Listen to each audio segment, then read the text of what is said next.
Welcome to the Holistic Success Show. I'm Elizabeth Lozano.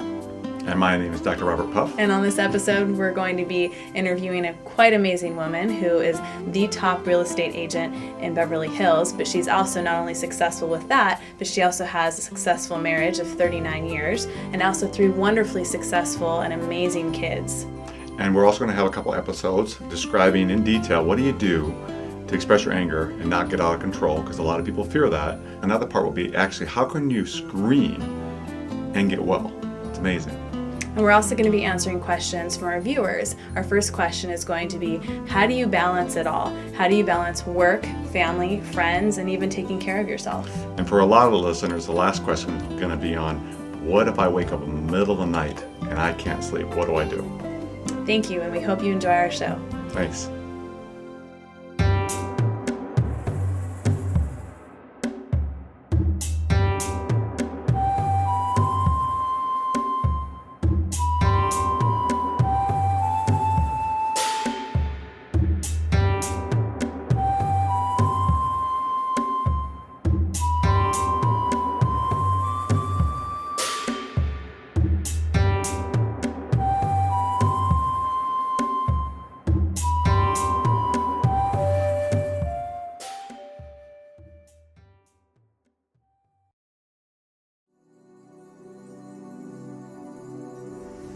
I want to talk about a concern that many people have, which is called going postal, or really taking your anger out at objects or at people that can be very inappropriate.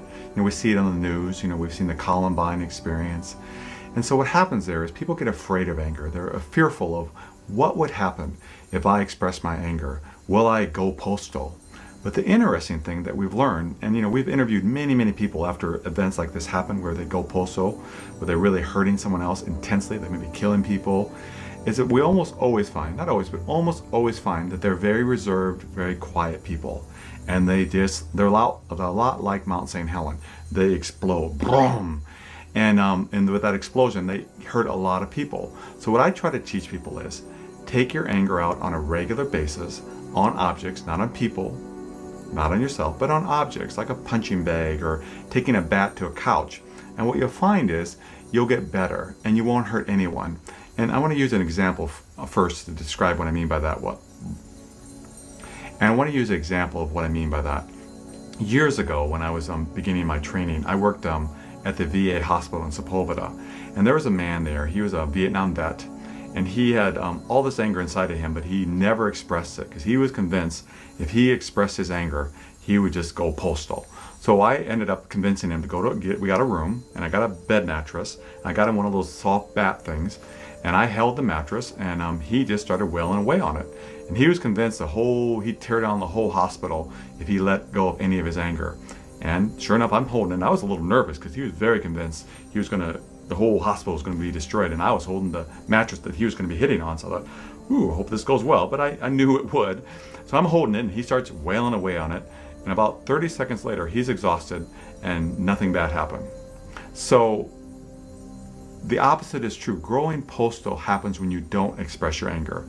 If you keep it inside, it builds up, and you become like Mount St. Helen, and you explode. Instead, if you can find a way, and I give about 100 examples in my book, Anger Work, of how you can express your anger and still be kind. And let me use another example here. Elizabeth, in this next video clip, is going to show you, she's going to hit this couch. And let's watch her hit this couch. And what you're going to find with this bat, she hitting this couch, watch how what's going to happen is she's just going to get tired. So as we watch her, she's hitting the couch. And she's hitting the couch, and she's expressing her anger at this couch, not hurting anybody, but she's taking out her anger at this couch. And look at how she's getting tired. Imagine yourself doing this. You're going to get tired, you're going to get exhausted, and you're going to stop. And you're going to feel better, and you're going to heal. And what a wonderful way to express your anger and not hurt people, which is what Anger Work is all about. And I really want to encourage you to learn about it and give it a try. And now it's time for a question from our viewers. Our first question is from Karen H. She's from San Clemente, California, and she writes in, how can I balance work, family, and time for my friends and still keep my sanity? Karen, that's really the premise of this show. What we're trying to teach in all these episodes that we have and are going to continue to have is finding balance, finding holism in your life and fitting it all together. And you have to start with what's important to you, what really matters to you. Because what matters to you is what's going to get your time. If what matters to you is your family, then you need to make that a priority. Then you make sure you're home in time to spend time with them and love them and enjoy them. But if your actions are saying I'm at work and you spend a lot more time at work than you're at home, which a lot of people do, right? So really, then you're really saying that work's more important than my family. So what I like to use as an analogy of a pyramid. We're like a pyramid, and at the bottom of a really solid, well-built pyramid, the base is you and your relationship with God and the universe. Next, and you taking care of yourself. Right, exactly. And next comes your relationship, your significant other, your partner, and that relationship, making that a priority. Then your children, and then work and friends and everything else. And that's a very solid base.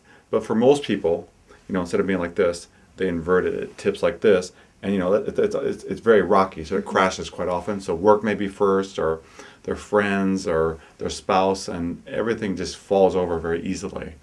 And so, you want to make sure that, that you have a good base there and you spend time with that. So if you don't allow any time for yourself, that sooner or later is going to crumble. I mean, single moms that I work with over the years, they often are the hardest workers on the planet.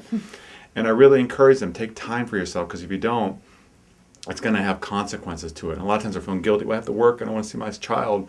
But, it really is quality over quantity. So spend good quality time with your child and things will work out. So it's a sense of saying what's important.